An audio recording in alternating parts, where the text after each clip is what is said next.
इसका दूरी बढ़ा दिया।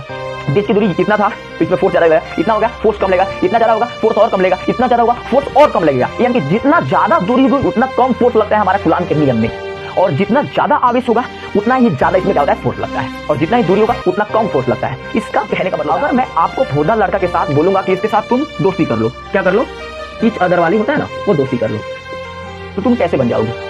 तुम्हें शायद जहां तक लगता है कि नाइट के ऊपर का सतह होता है बिजली का, जब उससे लगेगा तो एवरेज जो फल होगा वो धनावेशी हो जाएगा, और जो बिजली का फल होगा वो धनावेशी हो जाएगा। ये भी आप एक उदाहरण क्या कर सकते हैं, अपने नोटबुक में नोट कर सकते हैं। आज का वीडियो काफ़ी धमाकेदार होने वाला है, क्योंकि इस वीडियो में हम लोग जानने वाले हैं आवेशन के कौन कौन से मेथड होते हैं, कितने प्रकार की इनकी विधियाँ होती है, इनको पूरा डिटेल में समझने वाले हैं। कूलाम का नियम क्या होता है, उसके बाद हम लोग जानने वाले आपेक्षिक वैद्युतशीलता क्या होती है। तो इन सारे टॉपिक पर इस क्लास में हम लोग डिस्कशन करने वाले हैं पूरी डिटेल के साथ, तो आप लोग बने रहिएगा इस वीडियो में। इसके पहले वाले वीडियो में मैंने आवेश से रिलेटेड जितना भी टॉपिक होता है उस सारे टॉपिक को मैंने पूरा क्लियर कर दिया है। तो चलिए इस वीडियो को स्टार्ट करते हैं। उससे पहले सभी को मेरा राम राम, नमस्कार, अस्सलाम वालेकुम, सत श्री अकाल। तो स्टार्ट करते हैं हम लोग। ये हमारा आवेशन, ये आवेशन का हुआ है क्या, मतलब आवेशन की किसे कहते हैं। तो अगर किसी से जाकर पूछेंगे तो बोलेगा किसी वस्तु को आवेशित करने की प्रक्रिया आवेशन होती है। तो कोई भी वस्तु कैसे आवेशित हो सकती है, मतलब कोई भी वस्तु हो तो उसमें आवेशन की जो भी प्रक्रिया होती है उसे हम लोग आवेशन कहते हैं। उसकी कौन कौन सी विधियाँ होती है उसको भी जानने वाले हैं, लेकिन सबसे पहले जानते हैं कि आवेशन होता कैसे है। ठीक है, उसके पहले हम क्या करते हैं, सबसे पहले आवेशन का एक डिफिनीशन लिख लेते हैं, फिर इस लॉजिक को हम लोग यहाँ पर समझने वाले हैं, पूरा ऑपरेशन के साथ इसको समझने वाले हैं। तो जान लेते हैं कि आवेशन का डिफिनीशन क्या होता है। सबसे पहले जानते हैं कि ये आवेशन है क्या, इसको जान लेते हैं। अगर आप लोग को वीडियो थोड़ी बहुत अच्छी लगी तो आप इस भाई को सपोर्ट करके अपने दोस्तों में जरूर शेयर और लाइक एंड सब्सक्राइब कीजिएगा। आवेशन होता है किसी वस्तु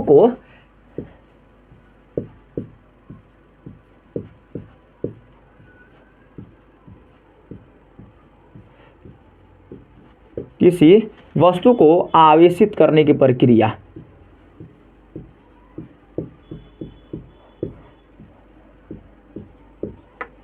किसी वस्तु को आवेशित करने की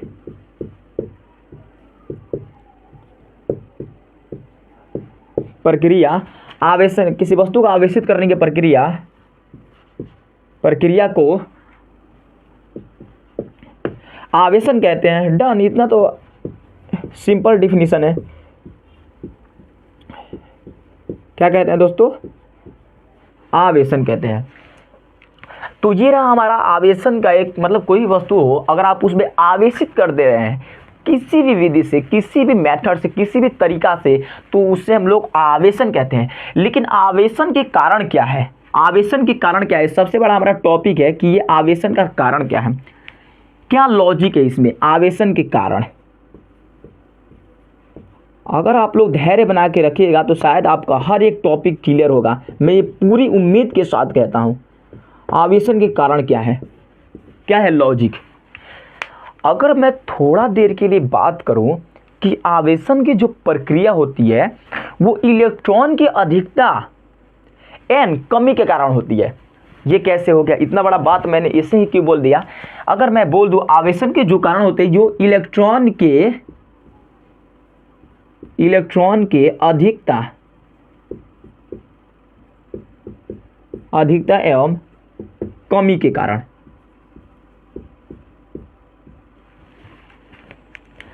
कोई भी इलेक्ट्रॉन की जो अधिकता होती है, अधिकता एवं कमी के कारण ही क्या होता है, आवेशन होता है। या तो वो धन आवेश होगा या तो वो क्या होगा, ऋण आवेश होगा। यही तो दोनों होता है, यही तो क्या होते हैं हमारे आवेश होते हैं, धन आवेश या ऋण आवेश। कैसे होता है चलिए इसे थोड़ा समझ लेते हैं। अगर बात करें, हम थोड़ा सा बेसिक नॉलेज लेते हैं, थोड़ा सा सोडियम की बात करते हैं। सोडियम का परमाणु क्रमांक 11 होता है। अगर सोडियम का इलेक्ट्रॉनिक विन्यास लिखे तो होता है 2,8,1 होता है, बिल्कुल होता है कि नहीं। अगर कोई भी तत्व या कोई भी धातु या दुनिया का हर एक एलिमेंट या हर एक पदार्थ क्या होना चाहती है, स्टेबल रहना चाहती है, स्थिर रहना चाहती है। अगर मैं सोडियम को स्थिर बना दूं तो ये क्या करेगा, ये एक इलेक्ट्रॉन को क्या कर देगा, बाहर कर देगा। क्या करेगा, ये एक इलेक्ट्रॉन को यहां पर ला देगा, बिल्कुल ला देगा ना। बिल्कुल ला देगा। अगर एक इलेक्ट्रॉन को ये बाहर ला रहा है तो क्या हो जाएगा, इस पर क्या हो जाएगा 2,8 बन जाएगा, 2,8। और जब 2,8 बनेगा तो जब ये एक इलेक्ट्रॉन को बाहर दे रहा है यानी कि इस पर Na+ बन जाएगा, क्योंकि ये एक इलेक्ट्रॉन को क्या कर रहा है, त्याग कर रहा है। और वो किसके साथ त्याग करेगा, वो कोई भी तत्व, ये अधातु हो सकता है या कोई भी तत्व हो सकता है, जैसे क्लोरीन के साथ करेगा। क्लोरीन के साथ ये किसका होता है, इसका होता है 17, तो 2,8,7। तो ये भी स्टेबल रहना चाहती है, ये तो 7 इलेक्ट्रॉन दे नहीं सकता है, इसलिए क्या करेगा, ये एक इलेक्ट्रॉन इससे मान के चलो ये छीन लिया यहाँ से, मतलब इसको मिल गया, तो ये क्या बन गया 2,8,8 बन गया। तो जब इसको एक इलेक्ट्रॉन मिला है तो इस पर क्या हो जाएगा, एक इलेक्ट्रॉन माइनस हो जाएगा और इस पर क्या हो जाएगा, प्लस हो जाएगा। तो ये पूरा Cl क्या बन जाएगा, Cl-1 इलेक्ट्रॉन का बन जाएगा। तो इस पर क्या हो जाएगा, ऋणावेश हो जाएगा, क्या हो जाएगा, ऋणावेश हो जाएगा। और इस पर क्या हो गया, धनावेश हो गया। यानी कि जब दो पदार्थ, यहां से आप समझ सके कि जब दो पदार्थ एक दूसरे के संपर्क में आते हैं तो क्या होते हैं, वो स्टेबिलिटी का क्या करते हैं, इस्तेमाल करते हैं, स्थिरता को वो क्या करते हैं, इस सहायता लेकर एक दूसरे स्थिर हो जाते हैं, मतलब कांस्टेंट हो जाते हैं, नियत हो जाते हैं। वो क्या होते हैं, इलेक्ट्रॉन की या तो अधिकता होगी या इलेक्ट्रॉन की इस पर अधिकता होगी या कमी होगी। इतना बात आप लोगों को समझ में आ गया कि इलेक्ट्रॉन की अधिकता के कारण या इलेक्ट्रॉन की कमी के कारण इस पर क्या हुआ, इलेक्ट्रॉन की कमी हुई तो धनावेश होगा, इस पर इलेक्ट्रॉन की अधिकता हुई ऋणावेश हो गया। ये यानी कि इस पर एक आवेश आ गया, इस पर एक चार्ज आ गया। इतना बात क्लियर हुआ। अगर हम थोड़ा ऐसे कैजुअली बात करें तो आप अगर कंघी लेते हैं तो कंघी को आप क्या करते हैं, अपने बाल में रगड़ते हैं। ये बेसिक नॉलेज है, बेसिक फंडा है, बेसिक तरीका है समझाने का। अगर इसको रगड़ते हैं तो अगर किसी कागज के तिनके को उस पर चिपकाने का प्रयास करते हैं, ये पहले वाली वीडियो में मैंने बताया है कि अगर चिपकाने का प्रयास करते हैं चिपक जाता है। इस पर यह होता है कि इस पर वो वस्तु क्या हो गया, आवेशन हो गया है, आवेशित हो गया है, और उसको इसलिए चिपका लेता है क्योंकि वो क्या करना है, ये स्टेबिलिटी रहना चाहिए, स्थिर रहना चाहिए, इसलिए उसको चिपका कर अपने में रख लेता है। इतना बात क्लियर हो गया, डन। तो इतना बात आपको क्लियर हो। अगर ये आप उतारना चाहते हैं तो इसको भी आप उतार सकते हैं, ठीक है। अब हम लोग जान लेते हैं कि तो आवेशन के कारण है कि इलेक्ट्रॉन की अधिकता होगी या कमी होगा, या किसी वस्तु को हम रगड़ेंगे तो क्या हो जाएगा, उस पर आवेशित हो जाएगी। ये तो कारण होता है, इसका रीजन होता है या इसका बेसिक फंडा होता है। डन, इतना क्लियर हो गया, इतना समझ में आ गया। अगर समझ में आया तो आप लोग कमेंट बॉक्स में जरूर बताइएगा भाइयों, मेरे भाइयों। अब समझते हैं भैया कि ये क्या होता है, आवेशन के मेथड क्या है, कौन कौन से तरीके से हम लोग किसी वस्तु को आवेशित कर सकते हैं, कौन कौन से वैसे मेथड है जिससे हम लोग किसी वस्तु को हम लोग उसको आवेशन में ला सकते हैं, चार्जिंग बना सकते हैं। डन, तो चलिए इसको हम लोग समझ लेते हैं। तो हम इसको मिटा लेते हैं सबसे पहले। डन, हम लोग समझते हैं उसके कौन कौन सी विधि होती है और उस पर हम लोग बात करने वाले हैं। अगर वीडियो आपको थोड़ा बहुत अच्छी लग रही है तो अपने एक लाइक और एक शेयर और सब्सक्राइब जरूर कीजिएगा अगर आए हैं हमारे चैनल पे तो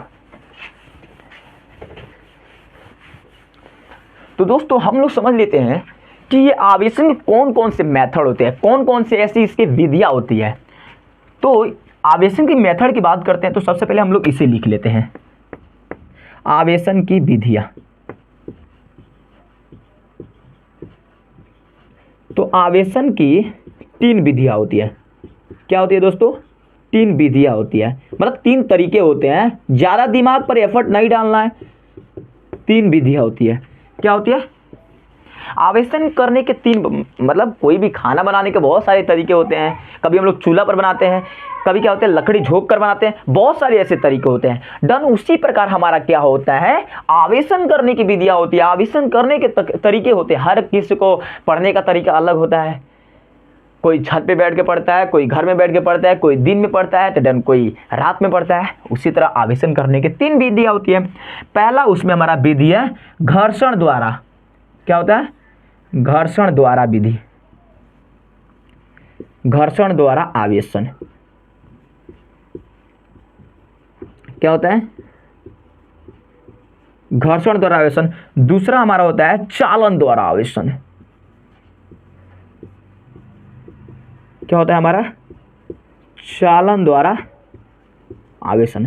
मैं हर एक टॉपिक को यहाँ पर पूरा कंप्लीटली डिटेल में समझाने वाला हूँ, तो आप लोग वीडियो में बन रहिएगा। यहाँ से जाने का प्रयास करेंगे तो शायद थोड़ा सा आपको समझने में दिक्कत हो जाए कहीं दूसरी जगह। प्रेरण द्वारा आवेशन, ठीक है, पूरा समझाने का प्रयास करूंगा। ये फ्रैक्शन द्वारा कैसे होता है, ये फ्रैक्शन द्वारा, घर्षण द्वारा आवेशन कैसे होता है। जैसे मैंने आपको एग्जाम्पल दिया, क्या एग्जाम्पल दिया कि मैं अगर कंघी को लेकर अपने बाल में रगड़ता हूं तो वो छोटे छोटे तिनकों को क्या करता है, सटाने लगता है। तो मैंने यहाँ पर क्या किया, एक फ्रैक्शन तो किया ना, बिल्कुल किया। या मैं क्या करता हूं, मेरे पास क्या, एक रेशम के कपड़ा ले लेता हूं और मैं एक कांच का रड ले लेता हूं या छड़ लेता हूं, एक कांच का छड़, मैं उसको भी एक दूसरे पर क्या करूंगा, रगड़ूंगा, इस पर क्या मतलब क्या होता है, एक दूसरे के साथ टकराऊंगा, इसके क्या करूंगा, घिसूंगा, तो क्या होगा, इस पर भी क्या होगा, थोड़ा सा हीट उत्पन्न होगा। इसके तो हीट का पता कैसे चलता है, तो हीट का पता चलता है उस पर थोड़ा सा हीट, गर्म, अगर थोड़ा आपको गर्म लग रहा है तो समझिए यहां पर आवेशन हुआ है। क्या हुआ है, वो कोई वस्तु है वो आवेशित हुई है। अगर गर्म थोड़ा सा लग रहा है तभी ना उसको बोलेंगे आवेशित हुई है। बिल्कुल, आप कंघी को थोड़ा रगड़ कर देखेंगे, वहां पर देखेंगे थोड़ा बहुत गर्म लगेगा, थोड़ा बहुत तो लगेगा ही। तो इसीलिए बोलते हैं हम लोग, क्या बोलते हैं, घर्षण द्वारा आवेशन कहते हैं। जब दो वस्तुओं को परस्पर रगड़ा जाता है तो उनके द्वारा जो आवेशन की प्रक्रिया होती है, उनके द्वारा जो आवेशित होते हैं कोई वस्तु, उसे हम लोग घर्षण द्वारा आवेशन बोलते हैं। बोलते हैं ना, बिल्कुल बोलते हैं। जब किसी कांच के छड़ को रेशम के कपड़े से रगड़ते हैं तो कांच का छड़ क्या होता है, धनावेशित हो जाता है, और रेशम का कपड़ा क्या होता है, ऋणावेशित हो जाता है। चलिए इसे लिख लेते हैं पूरा डिटेल में, ताकि आपका हर एक टॉपिक का हो जाए पूरा अच्छे तरीके से कंप्लीट हो जाए। डन। तो लिखते हैं, हम क्या करते हैं, दोनों वीडियो को सबसे मिटा लेते हैं ताकि इसको पूरा डिटेल में यहाँ पर हम लिख सके। ठीक है, तो चलिए इसे मिटा लेते हैं।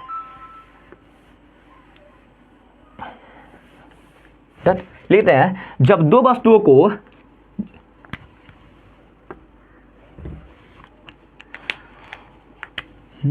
दिल ने ये कहा है दिल से, लिख लेते हैं। ठीक है, जब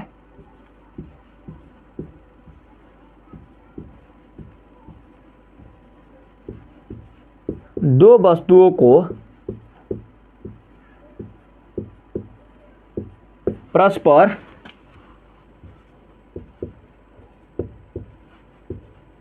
रगड़ने पर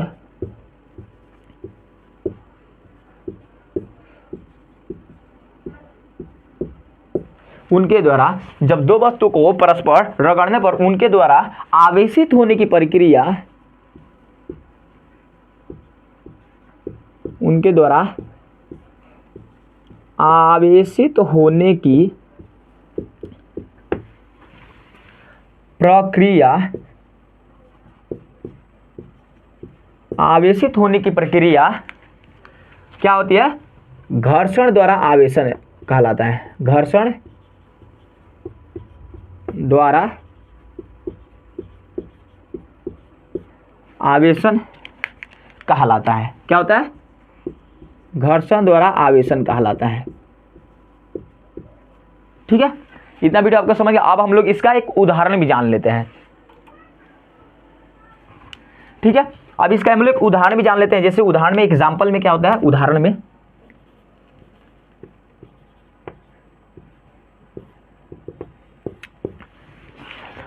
में आप लोग ऐसे समझिए, थोड़ा सा अपने आप को थोड़ा सा कंट्रोल, थोड़ा सा आराम से दिमाग को लेकर समझने का प्रयास कीजिए कि जब कांच की छड़ को, कांच का छड़ एक पतला होता है, कांच की छड़ मतलब शीशा का छड़, ठीक है, जो फूट जाएगा तो छोटे छोटे टुकड़े में बिखर जाएगा, वो वाला कांच।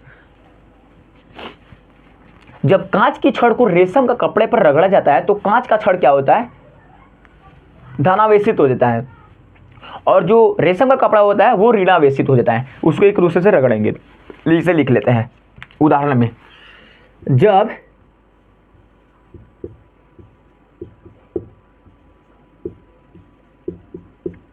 कांच की छड़ को, अगर स्लो लग रही हो वीडियो तो आप लोग इसे 1.5 गुना करके देख लीजिए। जब कांच की छड़ को रेशम से रगड़ते हैं, यानी कि फ्रिक्शन करते हैं, रगड़ते हैं, तो कांच की छड़ धनावेशित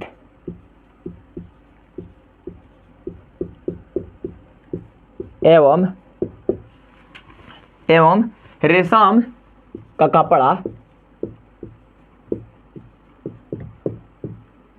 कपड़ा ऋणावेशित हो जाता है।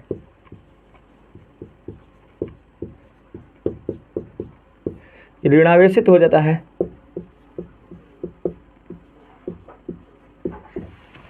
ठीक है, ये एक तरीका हो गया कि जब कांच की छड़ को आप लोग रेशम से रगड़ेंगे तो आपको रिजल्ट क्या मिलेगा कि जो कांच की छड़ होगी वो धनावेशित हो जाएगी और जो रेशम का कपड़ा वो ऋणावेशित हो जाएगा। क्योंकि धनावेशित इसलिए होगा कांच की छड़ क्योंकि कांच में के जो इलेक्ट्रॉन होंगे वो अस्थिर हो जाएंगे और अस्थिर होकर के वो एक इलेक्ट्रॉन दे देंगे रेशम के कपड़े को और रेशम का कपड़ा क्या करेगा, ले लेगा, इसलिए वो रेशम का कपड़ा ऋणावेशित हो जाएगा और डन हमारा जो कांच होगा वो धनावेशित हो जाएगा।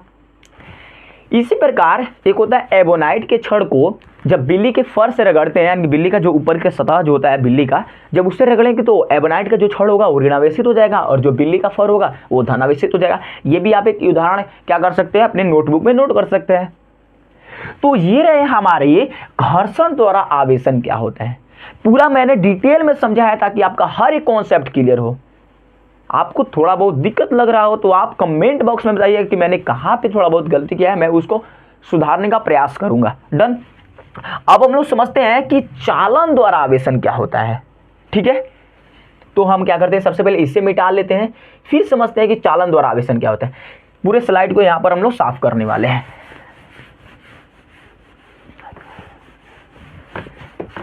जानते हैं कि जो दूसरी विधि है चालन द्वारा आवेशन, ये क्या होता है। ठीक है, दूसरा विधि चालन द्वारा आवेशन। चालन द्वारा आवेशन, देखिए मैं इसे लिखने से पहले थोड़ा बहुत आपको समझाना चाहता हूं। चालन मतलब चलने वाला, इतना आप समझ सकते हैं, ये बेसिक कॉन्सेप्ट है। ठीक है, चालन मतलब चलने वाला। अगर इसकी जो परिभाषा होती है या इसका समझने का तरीका ये है कि अगर कोई उदासीन वस्तु है, मेरे पास क्या है, एक स्थिर लड़का है, ठीक है, उदासीन वस्तु है। अगर कोई आवेशित वस्तु को पहले से मैंने क्या किया, कंघी पर रगड़ दिया, कंघी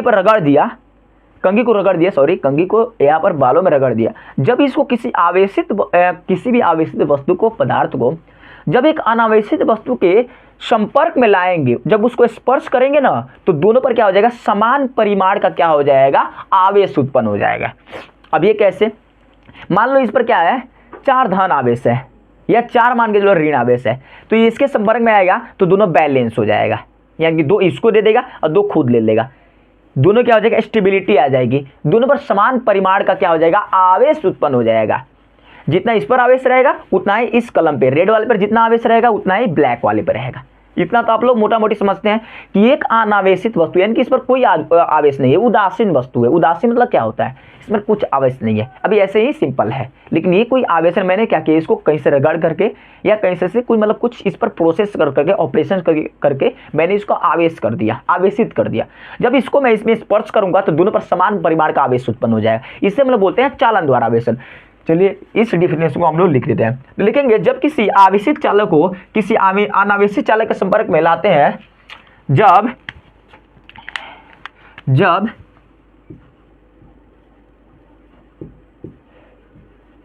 किसी आवेशित चालक को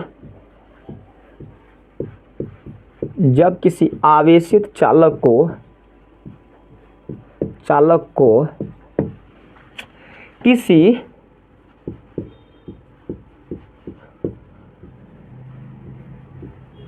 अनावेशित चालक के संपर्क में लाते हैं, अनावेशित मतलब उदासीन, अनावेशित चालक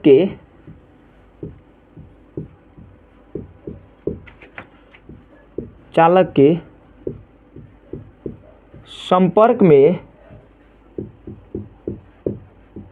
लाते हैं तो दोनों चालकों पर समान प्रकृति का आवेश उत्पन्न हो जाता है। आवेश उत्पन्न हो जाता है। क्या होता है दोस्तों? आवेश उत्पन्न हो जाता है। इतना चीज आपको समझ में आया? बिल्कुल आया होगा समझ में। जैसे एक हम क्या करते हैं, इसका एक क्या करते हैं हम, जैसे एक उदाहरण ले लेते हैं या इसका हम लोग चित्र बनाते हैं। मेरे पास क्या है, कोई अनावेशित, कोई मेरे पास क्या है, इस पर कोई आवेश नहीं है, ठीक है। ये कोई उदासीन है, इस पर कोई आवेश नहीं, कोई वस्तु है, ठीक है, डन। अगर मैंने क्या किया, एक आवेशित वस्तु का इस पर क्या है, प्लस प्लस है आवेश है, या इसे ऋणात्मक आवेश मान लो थोड़ा, ठीक है, ऋणात्मक आवेश मान। जब इसको मैं संपर्क में लाऊंगा, टच कराऊंगा, ठीक है, ये माइनस माइनस है, माइनस माइनस, तो क्या करेगा, ये इसमें से ट्रांसफर हो जाएगा और ये भी क्या हो जाएगा, आवेशित हो जाएगा।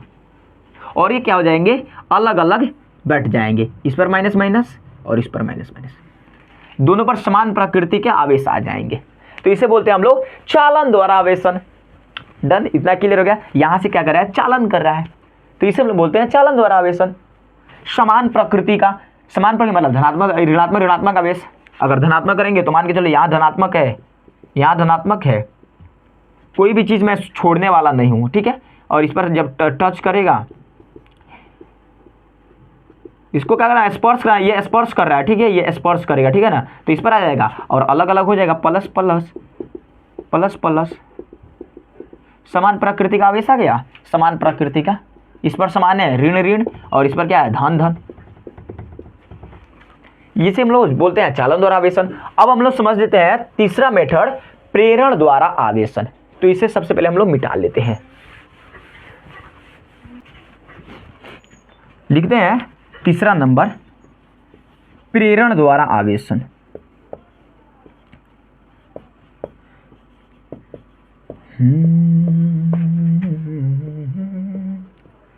प्रेरण द्वारा आवेशन। चलिए इसे भी उसी तरीके से समझेंगे। अच्छा, अगर मैं आपको एक भोदा लड़का, क्या होता है, एक भोदा लड़का यानी कि जो एक कमजोर, जो पढ़ने में कमजोर हो, भोदा ही मान लीजिए, एक भोदा लड़का और एक तेज लड़का, एक भोदा लड़का और एक तेज लड़का, ठीक है, एक भोदा लड़का है और एक तेज लड़का है, ठीक है।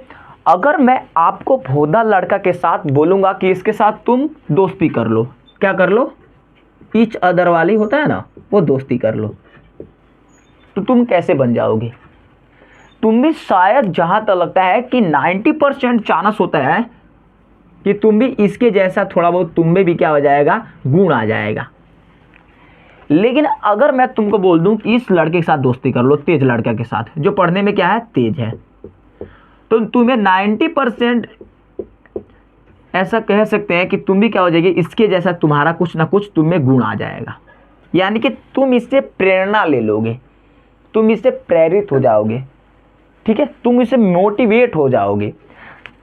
तो हम जिसके संपर्क में जाते हैं, स्पर्श नहीं करते हैं, उसमें टच नहीं करते हैं, उसके अंदर हम लोग समा नहीं जाते हैं, लेकिन जब उसके संपर्क में जाते हैं, उसके क्राइटेरिया में जाते हैं, उसका जो भी घेरने वाला जगह है, मतलब कहने का मतलब जो भी क्षेत्र में वो रहता है, अगर उस क्षेत्र में हम लोग जाते हैं तो उस क्षेत्र के जैसा ही हम में भी थोड़ा बहुत गुण क्या हो जाता है, समा जाते हैं, हम भी उस क्षेत्र में थोड़ा बहुत लगनशील हो जाते हैं। इतना बात मैं तो सत्य बोल रहा हूँ, ये होता है, यह दैनिक चर्या की बात है, चाहे वो हर एक स्टेट हो, हर एक जिला हो, हर एक देश हो, हर एक स्टेट हो, मतलब हर जगह होता है। उसी तरह होता है, उसी तरह हमारा होता है प्रेरण द्वारा आवेशन। इस नाम से भी आप, इस नाम को मैं क्या कर रहा हूँ, थोड़ा सा हाईलाइट कर रहा हूँ। प्रेरण मतलब प्रेरित करना, प्रेरित करना, इतना चीज समझ में तो आ ही रहा होगा कि प्रेरण द्वारा आवेशन जो होता है, यानी कि किसी के संपर्क में रह करके, उसे टच न करके, स्पर्श न करके उसके जैसा बन जाना, उसे हम लोग बोलते हैं प्रेरण द्वारा आवेशन। चलिए इसको हम लोग, इतना तो आपको समझ में आ गया होगा कि प्रेरणा द्वारा आवेशन क्या होता है। इसका हम लोग क्या करते हैं, डेफिनेशन लिख लेते हैं। तो लिखेंगे वह प्रक्रिया जिसके अंदर एक आवेशित वस्तु द्वारा अनावेशित वस्तु पर स्पर्श किए बिना प्राकृतिक आवेश उत्पन्न करना। वह प्रक्रिया लिखेंगे, वह प्रक्रिया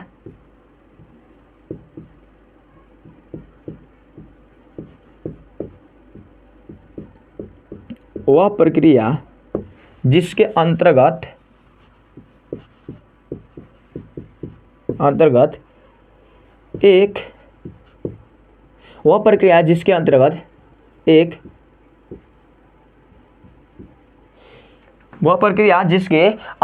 एक आवेशित वस्तु द्वारा एक आवेशित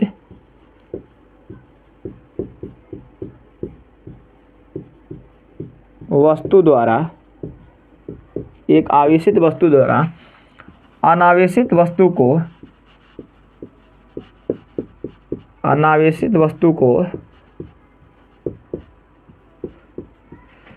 को बिना स्पर्श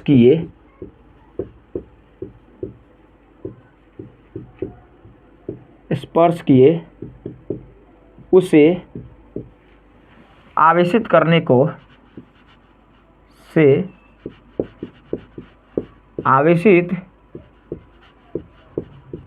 की विधि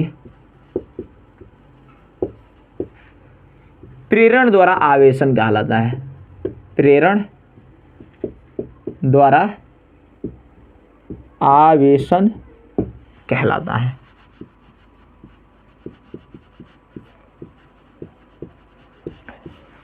क्या होता है, प्रेरण द्वारा। जैसे मेरे पास क्या एक लड़का है या कोई आवेश करने वाला कोई वस्तु है, ठीक है, यहां पर कोई वस्तु है, ठीक है, ये भी आवेशित है, ये गोला है, ये भी गोला है। अगर ये क्या है, कोई क्या है, उदासीन है, इसमें कुछ भी आवेश नहीं, लेकिन ये क्या है, धनात्मक आवेश है। क्या है, धन आवेश वाला है। अगर मैं उदासीन वस्तु को इसके क्राइटेरिया में थोड़ा सा ये मान के चलो ये इसका क्षेत्र है, अगर इसके स्पर्श में लाऊंगा तो इस पर भी क्या हो जाएगा, ये भी थोड़ा बहुत इसकी तरह व्यवहार करने लगेगा, धन आवेश की तरह व्यवहार करेगा, ठीक है। यानी कि ये भी तेज हो जाएगा पढ़ने में, ये भी तेज हो जाएगा, ये भी त्याग करना चाहेगा, अपने समय को त्याग करेगा, ताकि मैं भी थोड़ा बहुत तेज हो जाऊं, पढ़ाई में त्याग करेगा यहाँ पर। लेकिन यहाँ पर क्या होता है, धन आवेश क्यों बनता है, इलेक्ट्रॉन का त्याग करने से बनता है। आपको पता ही है कि इलेक्ट्रॉन का त्याग करेंगे तो धन आवेश, ग्रहण करेंगे तो ऋण आवेश, तो ये भी क्या हो जाएगा, इसके संपर्क में आकर के धन आवेश बन जाता है। तो ये होता है हमारा आवेशन के विधियां, आवेशन के मेथड होते हैं, ठीक है। तो इतना चीज आपको क्लियर हो गया, ठीक है। ये रहे आपके गिफ्ट के रूप में चालन द्वारा आवेशन करने विधि, प्रेरणा द्वारा आवेशन करने की विधि, यानी कि आवेशन के विधियां। अब हम लोग समझ लेते हैं कि ये कूलाम का नियम क्या होता है, कूलाम का फंडा क्या है, उसको हम लोग समझते हैं। उससे पहले इसे हम लोग मिटा लेते हैं।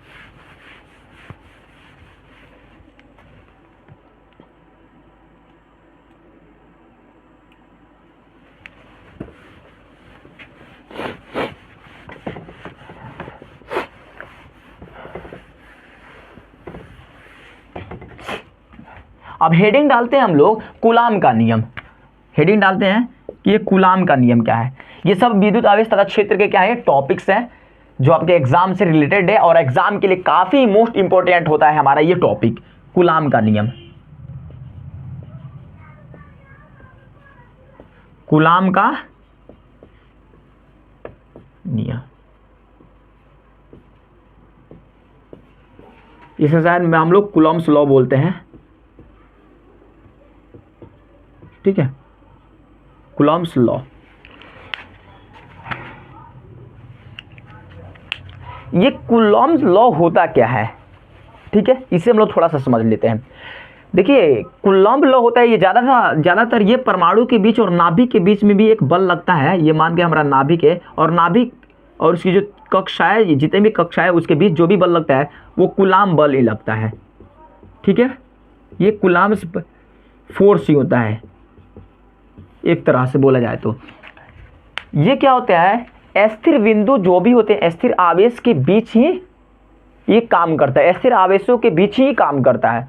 ये गतिमान आवेश के बीच काम नहीं करता है। क्या होता है, ये अस्थिर आवेश के बीच ही काम करता है, ये अस्थिर आवेश यानी कि रुके हुए आवेश के बीच ही काम करता है, न कि हमारा गतिमान आवेश।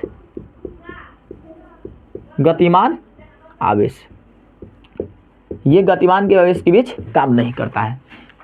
इसका डिफिनीशन लिखा जाए कि दो स्थिर बिंदु आवेशों के बीच लगने वाला वैद्युत बल तथा उनके बीच की दूरी के गुणनफल के ये समानुपाती होता है।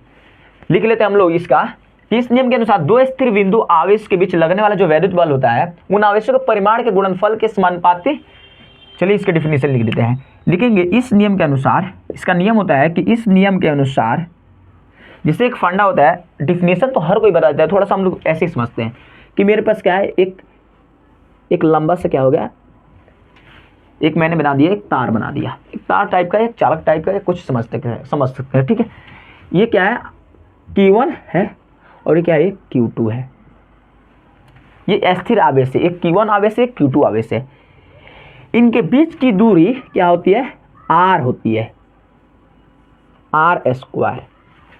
ठीक है, ये इस प्रकार होते हैं कि दो स्थिर बिंदु आवेश यानी क्या है, ये Q1 एंड Q2 क्या है, दो स्थिर बिंदु आवेश है और इनके बीच जो लगने वाला वैद्युत बल है, जो विद्युत बल के इसे कहते हैं आकर्षण एवं प्रतिकर्षण बल। डन। विद्युत बल मतलब आकर्षण एवं प्रतिकर्षण बल। इनके जो भी होता है ये आवेश के गुणनफल के क्या होते हैं, समानुपाती होते हैं। यानी कि ये जो वैद्युत बल, इसके बीच जो फोर्स लगता है, आकर्षण या प्रतिकर्षण बल का जो भी फोर्स लगता है, इन दोनों आवेशों के गुना करने के समानुपाती होते हैं। यानी कि जितना बल लगेगा उतना इसमें आवेशन, मतलब जितना आवेशन का जितना ज़्यादा आवेशन बढ़ेगा उतना इसमें ज़्यादा क्या होगा, फोर्स लगेगा। यानी कि वैद्युत बल के समानुपाती होता है। समानुपाती कहने का मतलब होता है जितना आप काम करोगे, जितना पढ़ाई करोगे उतना आपको रिजल्ट मिलेगा। यानी कि ये मेहनत के प्रति रिजल्ट, मेहनत के समानुपाती रिजल्ट, जितना आप मेहनत करोगे पढ़ाई में उतना आपको रिजल्ट मिलेगा। डन। उसी प्रकार होता है कि जितना आवेश इसमें बढ़ेगा उतना इसमें क्या होगा, फोर्स बढ़ेगा। लेकिन इनके बीच की दूरी के क्या होगा, ये व्युत्क्रमानुपाती होगा। जितना इनका दूरी बढ़ेगा उतना इसमें फोर्स कम लगेगा। मैंने क्या किया, इसका दूरी बढ़ा दिया, बीच की दूरी इतना था तो इसमें फोर्स ज़्यादा लगेगा, इतना हो गया फोर्स कम लगेगा, इतना ज़्यादा होगा फोर्स और कम लगेगा, इतना ज़्यादा होगा फोर्स और कम लगेगा। यानी कि जितना ज़्यादा दूरी होगी उतना कम फोर्स लगता है हमारा कूलाम के नियम में, और जितना ज़्यादा आवेश होगा उतना ही ज़्यादा इसमें क्या होता है, फोर्स लगता है, और जितना ही दूरी होगा उतना कम फोर्स लगता है। इसका कहने का मतलब होता है। और ये क्या होता है, स्थिर आवेश के बीच ही काम करता है हमारा कूलाम का नियम, न कि गतिमान आवेश के बीच काम करता है। ठीक है मेरे प्यारे भाई, समझ में आ गया? तो चलिए हम लोग इसे लिख लेते हैं। इस नियम के अनुसार, इस नियम के अनुसार, इस नियम के अनुसार लिख लेते हैं, दो स्थिर बिंदु आवेशों के बीच, दो स्थिर बिंदु आवेश के बीच, बिंदु आवेश के बीच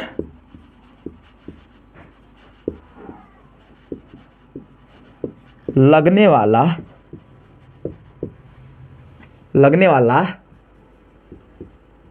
आकर्षण बल हो सकता है या प्रतिकर्षण, लगने वाला दो आवेशों के, दो स्थिर बिंदु आवेश के बीच लगने वाला वैद्युत बल उनके आवेशों के, यानी कि आवेश मतलब Q1 Q2, उनके आवेश के गुणनफल के समानुपाती होता है,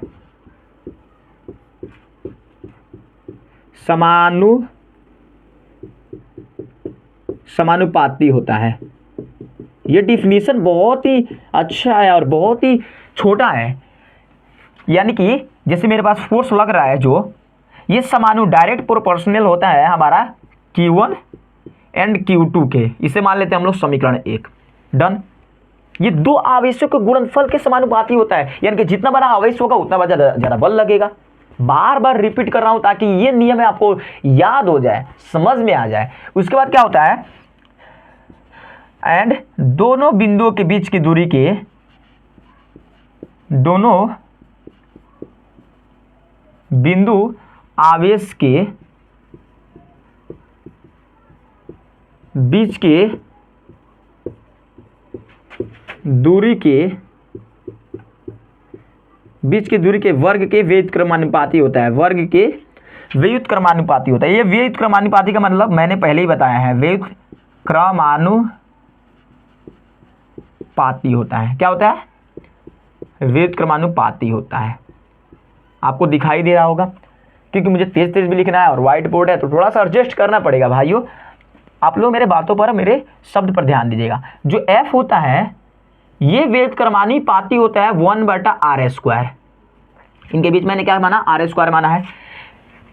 व्युत्क्रमानुपाती का मतलब होता है कि डायरेक्ट उसका उल्टा, बल बढ़ेगा दूरी कम होगी, बल घटेगा दूरी ज्यादा होगा। ठीक है, इतना क्लियर हो गया? इतना क्लियर हो गया मेरे भाई? तो ये होता है, इसे मान लेते हैं हम लोग समीकरण 2। डन, इतना चीज क्लियर हो गया। तो अब लिखते हैं, अगर समीकरण 1 एवं समीकरण 2 से चला जाए, समीकरण 1 एवं समीकरण 2 से चलेंगे, तो जब समीकरण 2 से चलते हैं तो हमारा रिजल्ट मिलता है F समानुपाती, ये हो जाता है 1/r² गुने Q1 इंटू Q2। अब इसको जब यहां पर सॉल्व करेंगे तो ये मिलता है, जो समानुपाती होता है उसके बदले बराबर आ जाता है और एक के नियतांक हो जाता है, और ये हो जाता है Q1 इंटू Q2/r²। ये मिलता है हमारा, सॉरी, ये है कूलॉम्स लॉ। ये होता है हमारा कूलॉम्स लॉ के तहत मिला है। F = K into Q1 Q2/r²। और ये जो K होता है ये क्या होता है? कांस्टेंट होता है दोस्तों। क्या होता है दोस्तों? नियतांक होता है। K होता है कांस्टेंट। कांस्टेंट बोले तो नियतांक होता है। और K का जो होता है ये होता है हमारा एक परावैद्युतांक होता है। मतलब इसे बोलते हैं हम लोग, इसे हम लोग बोलते हैं अपेक्षित परावैद्युतांक। इसका जो, इसे हम लोग क्या, इसका मान होता है वो होता है 1/4πε0। K का जो मान होता है 1/4πε0 मान होता है। और जो ये Q1 इंटू Q2/r², ठीक है, ये होता है। तो इतना चीज आपको क्लियर हो गया कि ये होता है K इंटू Q1 Q2/r²। और K का जो एक और भी मान होता है, जो हम K को 1/4πε0 के जगह हम लोग इसका लिखते हैं 9 × 10⁹ नैनोमीटर स्क्वायर प्रति कूलम्ब स्क्वायर। तो इसको भी आप ध्यान रख सकते हैं, 9 × 10⁹ नैनोमीटर स्क्वायर प्रति कूलम्ब स्क्वायर होता है। ठीक है, तो इसे हम लोग बोलते हैं कूलम्स लॉ। और अब हम लोग चलते हैं कि ये अपेक्षित वैद्युतशीलता का फंडा क्या है, इसे हम लोग समझने वाले हैं। तो इसमें हम लोग माध्यम का परावैद्युतांक समझने वाले हैं, निर्वात का वैद्युतशीलता क्या होती है इसे हम लोग समझने वाले हैं, फिर उसके बाद जानते हैं कि अपेक्षित वैद्युतशीलता क्या होती है, ये कौन सा फंडा है, तो इसे हम लोग समझने वाले हैं। तो आप लोग इस वीडियो में बने रहिएगा। सबसे पहले हम लोग इसे मिटा लेते हैं और इससे कनेक्ट करने वाले, ये जो हमारा है, ये जो हमारा मिला है समीकरण ना, इससे हम लोग कनेक्ट करने वाले अपेक्षित वैद्युतशीलता को। तो ये आप लोग नोट डाउन कर लीजिएगा। हम इस पर मिटाकर यहाँ पर इसको अच्छे तरीके से लिखने का प्रयास करते हैं। डन। तो चलिए हम लोग इसे भी लिख लेते हैं। तो सबसे पहले हम लोग इसे मिटा लेते हैं और यहाँ पर इसको छोड़ देंगे, ताकि यहाँ से हम लोग कनेक्ट करेंगे तो आपको थोड़ा बहुत इधर उधर ना हो जाए, दिमाग आपको इधर इधर नहीं होना चाहिए, आपको हर एक कॉन्सेप्ट अच्छे तरीके से क्लियर होना चाहिए। ये समीकरण जो मिला है हमको, ये यहीं पर छोड़ने वाले हैं हमको। ठीक है, ये चीज़ आपको क्लियर हो गया। ये जो होता है के बराबर क्या होता है, के हमने नियतांक माना। अब जानते हैं हम लोग y के लिए, मतलब y अथवा निर्वात के लिए बोलो, उसके बाद हम बोलेंगे किस माध्यम के लिए क्या हो सकता है। ये जो होता है, ये जो हमारा 1/4π, अगर हमारा जो ये मिला है F बराबर K into Q1 into Q2/r² मिला है। अगर ये जो हमारा जो चीज़ मिला है इसमें क्या है दोस्तों, हमारा ये क्या है, नियतांक है। इतना आप लोग तो पता ही है, नियतांक बोले तो कांस्टेंट है। क्या है दोस्तों, कांस्टेंट है। अगर की का मान अगर निर्वात के लिए लिया जाए या वाई के लिए जाए तो के का मान क्या होगा, निर्वात के लिए अथवा वाई के लिए क्या होगा, तो इसको भी लिख लेते हैं। अगर हम बात करते हैं निर्वात के लिए, अगर के की जगह पर अगर निर्वात में लिया जाए, यानी कि मतलब इस आवेश को क्या करना है, खुले हवा में रखना है भाई। इसका मतलब होता है निर्वात मतलब होता है कि जिस जहां पर वायुमंडल में या वायु में बोल सकते हैं, निर्वात या वायु के लिए, वायु के लिए मेरा कहने का मतलब है कि इस पूरे जो भी ये हमारा क्या है फंडा है, यहाँ से Q1 एंड Q2 और बीचा का जो दूरी है R², इसको जब आप y में रखेंगे तो k का मान क्या होगा, मेरा कहने का मतलब ये है। तो इसमें होगा k का मान होगा 1/4 pi epsilon not into Q1 Q2 बटा R²। ये होता है 1 बटा, और जो 1/4 पाई एप्सिलॉन नॉट है, इसका जो मान होता है वो होता है 9 × 10⁻⁹ नैनोमीटर स्क्वायर प्रति कूलम्ब स्क्वायर। इतना तो आपको याद है, इतना तो ठीक है। तो इतना तो आपको तो समझ में आ गया। ये होता है वायु अथवा निर्वात के लिए। इसको मान लेते हम लोग समीकरण, वो तो हमारा समीकरण 2 उसमें था, इसको मान लेते हम लोग समीकरण 3 मान लेते हैं। हम लोग 2 समीकरण से यहाँ पर काम किए थे ना, वीडियो बैक करके देख सकते हैं। यहाँ पर समीकरण 3 हो गया। अगर ये निर्वात के लिए, वायु के लिए, अगर हम थोड़ा सा हम अपेक्षित विद्युतशीलता पर भी आने वाले हैं, ये कनेक्टेड है, तो आप लोग थोड़ा सा हड़बड़ाने का प्रयास मत कीजिए, ठीक है। अब जानते हैं कि माध्यम का निर्वात या वायु के लिए, अगर किसी माध्यम के लिए हो, अगर माध्यम के लिए हो, माध्यम माध्यम के लिए कहने का मतलब यह है कि अगर इस पूरे व्यवस्था को, पूरे सिस्टम को हम लोग क्या करते हैं, जल में रख दे या कांच में रख दे, तब क्या होगा। अगर माध्यम के लिए बात की जाए तो जो ये F बराबर होगा, ये हो जाएगा हमारा 1/4 पाई एप्सिलॉन m हो जाएगा इंटू Q1 Q2 बटा R²। ये जो एप्सिलॉन m है, m दर्शाता है माध्यम का परावैद्युतांक, और ये होता है निर्वात का परावैद्युतांक, निर्वात का परावैद्युतांक, ठीक है। और ये दोनों के अनुपात के मिलके ही बनता है हमारा अपेक्षित वैद्युतशीलता, ठीक है। तो ये हो गया हमारा समीकरण 4। ओके डन, इतना क्लियर आपको हो गया होगा। ये क्या होता है हमारा, बहुत सारा ये कौन सा फंडा है हमारा, ये तो क्लियर हो ही गया होगा। तो ये होता है हमारा समीकरण 3 हो गया, और ये हमारा क्या होगा, समीकरण 4 हो गया। जो एप्सिलॉन है, हम यहां पर जो एप्सिलॉन नॉट है, ये होता है निर्वात की वैद्युतशीलता, निर्वात की वैद्युतशीलता, निर्वात की वैद्युतशीलता। और जो यहां पर एप्सिलॉन m है, इसका मतलब होता है माध्यम की वैद्युतशीलता। हर एक कॉन्सेप्ट को मैं यहां पर क्लियर कर रहा हूं, माध्यम की वैद्युतशीलता, इसे बोलते हैं हम लोग माध्यम की वैद्युतशीलता। अगर समीकरण 3 एवं 4 को एक दूसरे से क्या करते हैं, भागा करते हैं, समीकरण 3 भागा 4 करते हैं, तो हमें क्या मिलने वाला है। तो अगर समीकरण 3 भागा 4 करते हैं, ये हो गया हमारा समीकरण 3 भागा समीकरण 4। जब इसको भागा करेंगे तो ये हो जाएगा F बराबर 1/4 pi epsilon not into Q1 Q2 बटा R², और भागा पूरा करेंगे, अब इसको लिखेंगे 1/4 पाई एप्सिलॉन m होगा, epsilon m into Q1 Q2 बटा R² होगा, बिल्कुल होगा। अब क्या करते हैं कि जब होगा तो ये R² से R² गया, Q1 Q2 से Q2 गया, 1 से 1 गया, 4 पाई से 4 पाई गया, यहां पर बचा F बराबर बचा एप्सिलॉन नॉट और बचा एप्सिलॉन m, यही बचा ना। तो ये हो गया हमारा, और इसमें क्या है, ये एप्सिलॉन एंड एप्सिलॉन नॉट बचा। अगर मैं क्या करूं, अगर मैं इसको थोड़ा सा पलट देता हूं, तो क्या करूंगा, इस पर अब थोड़ा सा इसको मिटा के थोड़ा सा आगे चल लेते हैं, थोड़ा सा जगह कम पड़ रहा है। तो ये हो जाएगा जो एप्सिलॉन m है, ये FM, मैं यहाँ पर थोड़ा सा FM कर देता हूँ, ये हो गया FM, F/FM, और ये FM कहाँ से आ गया, क्योंकि ये था इसके लिए और ये था माध्यम के लिए। सॉरी, यहाँ पर मैंने बताना भूल गया, क्योंकि ये जो होता है ये माध्यम के लिए है, और ये जो F है ये E है, यहाँ पर क्या है, निर्वात के लिए। तो F/FM के लिए ये बन गया। तो ये मिला एफ बटा एफ एम।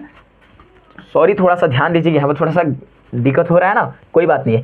जो एफ एम है ना ये माध्यम के लिए, एम जो दर्शा रहा है वो माध्यम के लिए दर्शा रहा है, इतना आप लोग ध्यान रखिएगा। जो एम है वो माध्यम के लिए ही दर्शा रहा है, तो इतना आप लोग ध्यान रख सकते हैं, ठीक है। And done. उसके बाद जो एफ बटा एफ एम निकला, यानी कि जो निर्वात के लिए और माध्यम के लिए, निर्वात के लिए माध्यम के लिए, एम से माध्यम के लिए जब कटा तो निर्वात बटा माध्यम मिला एप्सिलॉन नॉट बटा एप्सिलॉन एम। उसके बाद ये दोनों मिलकर ही क्या होता है, एप्सिलॉन आर। इसे बोलते हैं हम लोग आपेक्षित वैद्युतशीलता। जो एप्सिलॉन आर होता है ये होता है आपेक्षित वैद्युतशीलता, यानी कि निर्वात की वैद्युतशीलता तथा माध्यम की वैद्युतशीलता के हम अनुपात को ही बोलते हैं आपेक्षित वैद्युतशीलता। तो इसके डिफिनीशन को हम लोग यहाँ पर लिख लेते हैं। तो इतना तो आपको क्लियर हो ही गया होगा, इतना आपको क्लियर हो गया होगा कि ये क्या होता है, ठीक है, ठीक है। जो अब लिख लेते हैं हम लोग कि इसका हम लोग परिभाषा लिख लेते हैं कि जो यहाँ से मिला है epsilon naught and epsilon M मिला है, जो पहले था ये निर्वात के लिए एफ था, कैजुअली एम है, और जो एम है ये माध्यम है। तो मैंने क्या किया था, माध्यम के लिए एम और निर्वात के लिए सिंपल एफ हो गया, या आप इस पर ई दे सकते हैं, ई देना चाहते हैं तो एप्सिलॉन एम ई देना चाहते हैं तो निर्वात के लिए पता चल जाएगा। एप्सिलॉन नॉट को हमने निर्वात के लिए वैद्युतशीलता और एप्सिलॉन एम को माध्यम की वैद्युतशीलता हमने माना ना। फिर उसके हमने क्या किया, जब दोनों को भाग दिया 3/4 किया, यानी कि 3 समीकरण 4 जब भागा किया तो 3/4 हुआ, तो एफ बटा एफ एम आया। जब इसको यानी कि निर्वात की वैद्युतशीलता जब कट फट के मिला एप्सिलॉन नॉट बटा एप्सिलॉन एम, दो जब मिला तो मिला एप्सिलॉन आर। और जो एप्सिलॉन आर होता है ये होता है निर्वात की वैद्युतशीलता है, यानी कि निर्वात की वैद्युतशीलता एफ है और एफ एम क्या है, माध्यम की वैद्युतशीलता।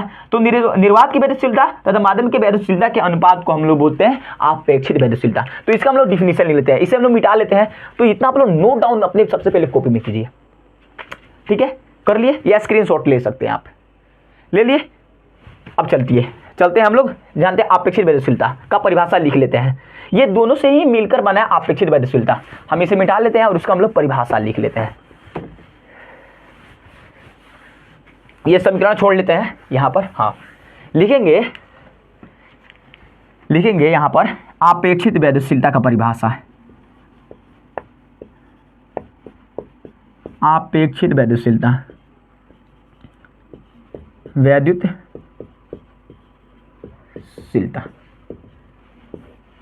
तो इसका परिभाषा क्या लिखेंगे दोस्तों, माध्यम की वैद्युतशीलता तथा निर्वात की वैद्युतशीलता के अनुपात को हम लोग बोलते हैं हम लोग क्या, आपेक्षित वैद्युतशीलता। लिखेंगे माध्यम की वैद्युतशीलता तथा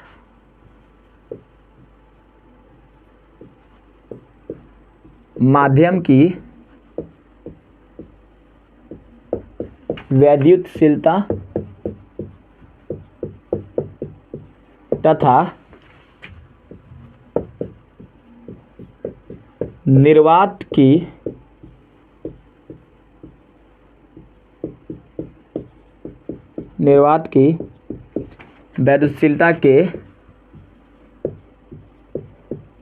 अनुपात को हम लोग क्या बोलते हैं, निर्वात की वैद्युतशीलता तथा माध्यम के वैद्युतशीलता के अनुपात को बोलते हैं आपेक्षित वैद्युतशीलता। आपेक्षित वैद्युतशीलता, ठीक है। तो ये रहा हमारा अपेक्षित वैद्युतशीलता। जो एप्सिलॉन था उसे निर्वात की वैद्युतशीलता, जो एप्सिलॉन एम था उसे हम लोग माध्यम की वैद्युतशीलता, और जो एप्सिलॉन आर है उसे हम लोग बोलते हैं एप्सिलॉन आर है उसे हम लोग बोलते हैं अपेक्षित वैद्युतशीलता। तो हमने इसका सूत्र क्या होगा, एप्सिलॉन आर बराबर होता है एप्सिलॉन एम बटा एप्सिलॉन नॉट। ये तिरछी ऐसे सेम यहाँ पर इसका ये सूत्र मिलता है, ठीक है। जो यहाँ पर सूत्र मिला था एफ बटा एफ एम मिला था, उसको हमने जब ऊपर था हमारा क्या था, एप्सिलॉन नॉट था, नीचे था एप्सिलॉन एम था ना। तो हमने भागा किया था, तो जो एप्सिलॉन एम था, जो एप्सिलॉन नॉट था इसके साथ आ गया, और जो एप्सिलॉन एम था वो उस पर हमने जैसे 3/4 किया था, थोड़ा पर 3/4, तो 3/4 करके हमें ये चीज़ मिला है। यहाँ पर कुछ ध्यान नहीं देना है, ये चीज़ हमें मिल गया। तो इसे हम बोलते हैं आपेक्षित वैद्युतशीलता। तो इतना चीज़ आपको क्लियर हो गया होगा। तो अब समझ लेते हैं थोड़ा सा एप्सिलॉन नॉट का जो बीमीय सूत्र होता है, जो एप्सिलॉन नॉट का जो आंशिक मान कितना होता है उसे जान लेते हैं। एप्सिलॉन नॉट का आपको इसका ध्यान रखना है कि यही होता है, ये सूत्र थोड़ा सा इधर उधर करेंगे तो हमको ये ऊपर पलट जाता है और ये नीचे आ जाता है, तो हमें ई आर बराबर मिलता है एप्सिलॉन एम बटा एप्सिलॉन नॉट। ठीक है, इतना आपको ध्यान रखना है, ज़्यादा आप ओवर सोचेंगे तो दिक्कत हो जाएगा। तो अब समझ लेते हैं थोड़ा सा ये एप्सिलॉन नॉट का आंशिक मान क्या होता है। एप्सिलॉन नॉट का आंशिक मान कि इसका होता है 8.85 गुने 8.85 गुने 10 के पावर -12 कूलम स्क्वायर प्रति नैनोमीटर स्क्वायर। तो ये होता है इसका आंशिक, मतलब एप्सिलॉन नॉट का आंशिक मान होता है। और एप्सिलॉन नॉट का बीमीय सूत्र भी लिख लेते हैं, इसका बीमीय सूत्र क्या होता है इसको भी लिख लेते हैं दोस्तों। ठीक है, आपको इसको बस ध्यान रखना है, ठीक है ना, एप्सिलॉन एम बटा एप्सिलॉन नॉट। ज़्यादा आप ओवर दिमाग लगाएंगे तो आपको दिक्कत हो जाएगा। ठीक है, तो इसका होता है बीमीय सूत्र m-1, उसके बाद होता है L-3 T4 और उसके बाद होता है A2। ये होता है इसका बीमीय सूत्र m-1 L-3 T4 T-4 और उसके बाद होता है हमारा A2 होता है T4 A2, ये हमारा T है। ठीक है, m-1 L-3 T4 A2, ये रहा इसका बीमीय सूत्र m-1 L-3 T4 A2, m-1 L-3 T4 A2। तो ये रहा हमारा पूरा डिटेल वीडियो हमारा आवेशन पर, उसके बाद कूलाम का नियम, उसके बाद अपेक्षित वैद्युतशीलता को यहाँ हमने पूरी तरह से यहाँ पर ऑपरेशंस के साथ यहाँ पर हमने कंप्लीट किया। अगर आपको वीडियो थोड़ी बहुत भी अच्छी लगी, थोड़ी बहुत हमने एफर्ट डालने का प्रयास किया, आपको समझाने का प्रयास किया है, तो आप लोग कमेंट बॉक्स में आप एक छोटा सा आप जो भी होता है नाइस या जो भी आप चीज़ लिखना चाहते हैं लिख सकते हैं। कैसा लगा वीडियो आप जरूर बताइएगा, ताकि हम मोटिवेट हो गए और ऐसे ऐसे वीडियो आपको देते रहें। तो मिलते हैं ऐसे वीडियो के साथ, तब तक के लिए जय हिंद, वंदे मातरम।